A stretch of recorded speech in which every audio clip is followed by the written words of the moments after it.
The reflection blinked, but he did not. I used to pride myself on an immaculate, razor-sharp memory.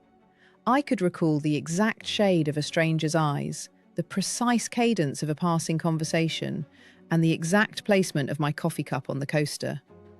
Furthermore, I was the kind of person who demanded absolute symmetry in my environment.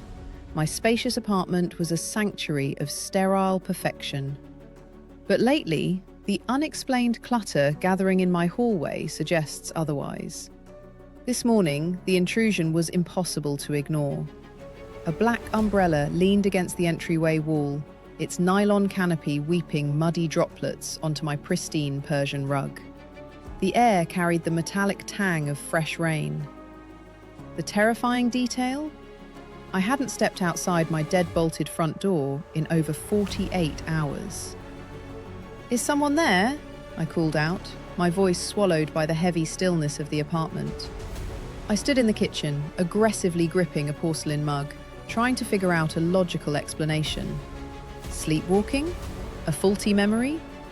I gazed at the damp fabric of the umbrella, a faint, cold tremor vibrating through my fingers. The sensation of being observed, of a heavy, invisible presence breathing down my neck, was suffocating. I needed to know how someone had gotten in. I checked the deadbolts. They were firmly locked from the inside. The windows were latched tight. I dropped to my knees to check beneath the living room sofa for any signs of a disturbance. That was when I came across it, a small, crimson-bound notebook hidden in the dust shadows. I flipped through the crisp pages, my thumb catching on the heavy ink indentations. The handwriting was erratic, jagged, and entirely unfamiliar, or so I wanted to believe. It contained just bits and pieces of frantic thoughts, like the scrawlings of a trapped animal. "He is lying to you," one page screamed in heavy, underlined strokes. "Don't trust the silence."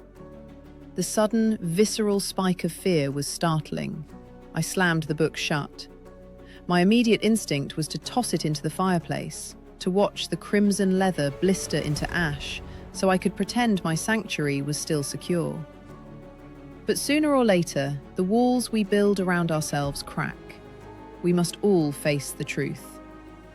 My chest heaving, I retreated to the bathroom. I turned the brass faucet, catching the icy water in my palms, and splashed it violently across my skin to calm down. Drops clung to my eyelashes as I slowly raised my head to look in the mirror, desperate for the reassurance of my own familiar reflection. Instead, the breath withered in my throat.